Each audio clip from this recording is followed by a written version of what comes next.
Fala pessoal, tudo bem com vocês? Sejam muito bem-vindos ao Grid de Largada. Meu nome é Stick e hoje vamos falar de Enzo Fittipaldi e a equipe pela qual o piloto brasileiro testou nesses testes de pós-temporada da Fórmula 2. No caso, a equipe holandesa VAR. Foi uma boa escolha? Foi uma escolha ruim? Lembrando que o piloto brasileiro ainda não foi confirmado na temporada de 2024, mas sim, por conta de ter feito os testes com a equipe holandesa, ele muito provavelmente deve ser confirmado, deve ser esse o caminho do piloto brasileiro para a próxima temporada da Fórmula 2. É disso que vamos falar hoje. Então, se você curte o nosso trabalho e não é inscrito, se inscreva, deixe o seu like e se quiser concorrer a esse par de luvas do Lucas Fecori, então vire membro do canal e depois vá na aba comunidade para ver todos os detalhes desse nosso sorteio. Então, pessoal, preparados? Sem mais enrolação, bora pro vídeo.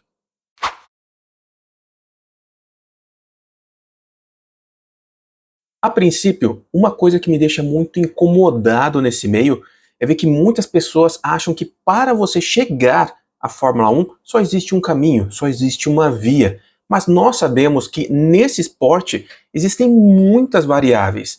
Tem que entender a situação, o contexto, muitas vezes tem que ver o time também. São muitas condições para o piloto chegar à Fórmula 1. Não existe um exemplo exatamente igual ao outro de um piloto ou que chegou ou que mesmo não chegou na categoria máxima do automobilismo. Alguns exemplos para vocês terem uma ideia. Nikita Mazepin não conquistou nada na base, mas por conta da grande quantidade de dinheiro que seu pai tinha, ele acabou chegando à Fórmula 1 e depois, por conta de uma guerra, acabou sendo removido e nunca mais voltou para a categoria. Outro exemplo é Nicolas Latifi, que também chegou com uma grande quantidade de dinheiro, mas foi chutado por conta de resultados ruins. E Mick Schumacher, que não tinha um grande aporte financeiro, mas tinha um grande nome, foi campeão da Fórmula 2, na época o pior campeão da história da categoria, chegou à Fórmula 1, mas aí depois, por conta de ser o piloto que bateu o recorde em prejuízo em uma temporada,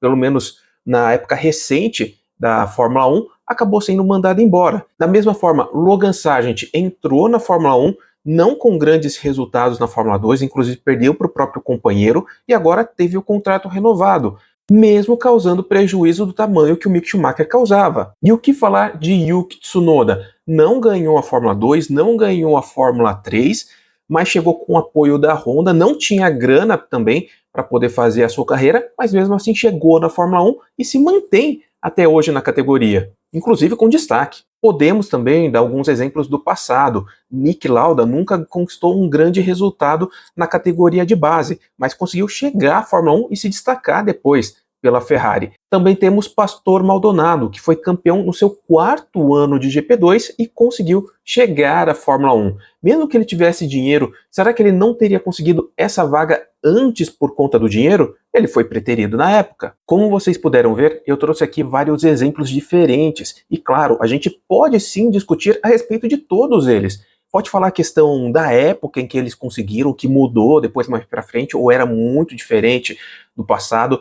Pode falar a questão do contexto também que aconteceu essas coisas. Também pode falar do time dos pilotos, por exemplo, uma categoria que pilotos mais velhos já estão aposentando, já estão saindo, e da mesma forma a questão até mesmo de politicagem, e outra, inclusive de nome, como Mick Schumacher. Então, por que com todos esses exemplos, muitos estão considerando que a ida de Enzo Fittipaldi para a equipe VAR é o fundo do poço para o piloto brasileiro, que ele não terá mais chance nenhuma de chegar à Fórmula 1. Eu discordo 100% disso. Inclusive tivemos um exemplo recente, Drogovic não foi bem na Virtuosa e voltou para a MP, que era uma equipe que na classificação foi 6ª colocada, lembrando que a VAR foi 7ª nesse ano, e mesmo assim o piloto brasileiro conseguiu se destacar, ganhar o campeonato, inclusive de equipes, levando a MP para um posto que nenhuma outra equipe, além de Arte e Prema, conseguiu antes. Pessoal, a VAR é uma equipe de tradição na base. Chegou agora, há pouco tempo na Fórmula 2,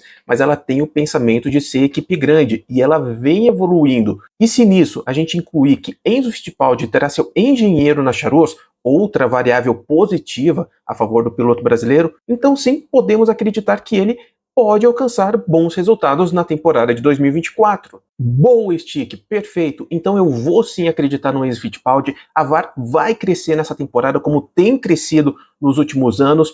Os ajustes estão sendo feitos, engenheiro que o Enzo gosta, então ele sim vai brigar pelo título, vai ser campeão em 2024 da Fórmula 2. Calma, pessoal, também não é bem assim. O que eu quero mostrar aqui não é que Enzo Fittipaldi será favorito ao título, ou que então ele vai ser um dos concorrentes à última posição, vai ficar lá atrás. O que eu quero mostrar para vocês é que existem muitas variáveis, e isso aqui está sendo muito explícito. Claro, se Enzo Fittipaldi pegar um carro bom na VAR, é uma variável positiva. Se ele for o primeiro piloto da equipe, outra variável positiva para o brasileiro. Engenheiro em simetria com Enzo Fittipaldi, mais uma variável positiva. Mas da mesma forma, existem variáveis negativas em cima do piloto brasileiro. A VAR, por mais que esteja crescendo na Fórmula 2, ela ainda não é uma equipe de ponta. Variável negativa. Companheiro do Enzo Fittipaldi, se for confirmado, o Vila Gomes, ele também não é nada demais. Variável negativa. Não vai ser um piloto que vai ajudar tanto na parte de acerto do carro, de desenvolvimento do carro de Enzo para 2024. Lembrando que a categoria tem um carro novo, e esse carro novo vai precisar de bons pilotos que deem bons feedbacks para os engenheiros. Mas Stick, você não pode ficar em cima do muro. Afinal, foi uma boa escolha ou foi uma escolha ruim Enzo Fittipaldi correr pela VAR? Então, pessoal, aí eu digo o seguinte, a princípio foi uma boa escolha. Eu já coloquei aqui para vocês as variáveis positivas e negativas. Temos que lembrar também que Enzo Fittipaldi nunca foi o piloto com um grande poder orçamentário. Então ele não tem um grande dinheiro para investir, para pagar para uma equipe de Fórmula 2 de topo para ele poder correr. Então a VAR, sendo uma das equipes que pode evoluir e que não cobra um preço exorbitante como outras equipes, eu acho que sim, foi uma boa escolha. Mas sim, daria para melhorar. Lembrando que existia a possibilidade da DANS, ou seja, de Enzo Fittipaldi correr pela equipe francesa.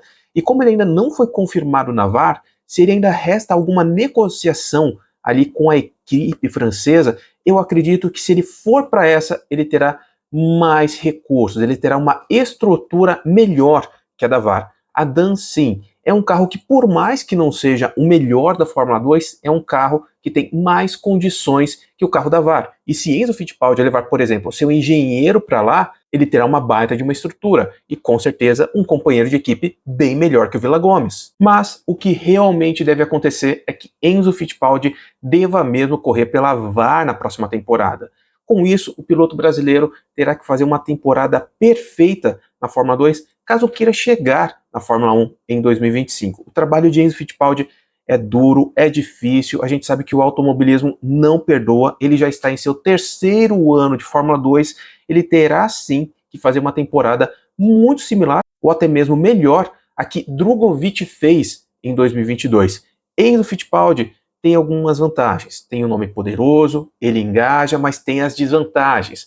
Não tem grana, não tem um grande aporte financeiro, ele teria que correr atrás desses pontos fracos, até mesmo buscar algum apoio político para tentar chegar à categoria máxima do automobilismo. De toda forma, Enzo Fittipaldi tem que dar seu máximo, ele tem que buscar o melhor resultado possível, não só por conta da Fórmula 1, como eu citei, o que ele precisa fazer para chegar na categoria máxima do automobilismo, mas por conta até de outras categorias.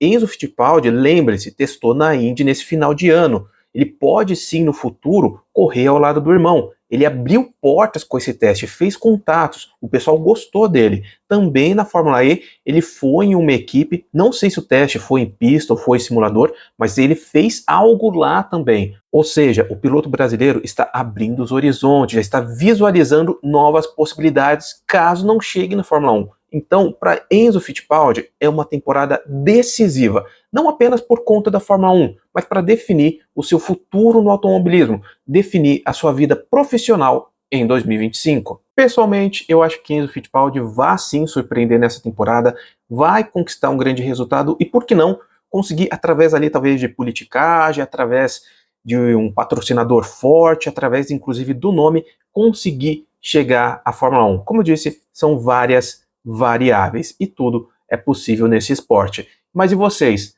Acredito que Enzo Fittipaldi escolheu sim uma boa equipe com a VAR, poderia ter sido melhor dentro das circunstâncias, lembre-se do contexto, das variáveis, pessoal.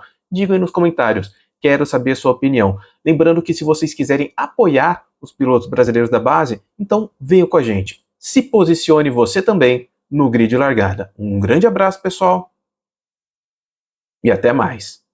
Fala pessoal do grid de largada, tô aqui com a luva que o Dan vai estar sorteando agora no mês de dezembro para vocês. Essa luva aqui, já fiz aqui até minha dedicatória para quem levar. Eu usei essa luva aqui em alguns treinos de Fórmula, e alguns dos meus primeiros treinos de Fórmula na verdade, e usei ela agora nesse ano de 2023. Enfim, aqui tá a luva, o sortudo que levar ela, por favor, cuida bem dela aqui, enfim, essa daqui tem um lugar especial no meu coração. Valeu, um abraço.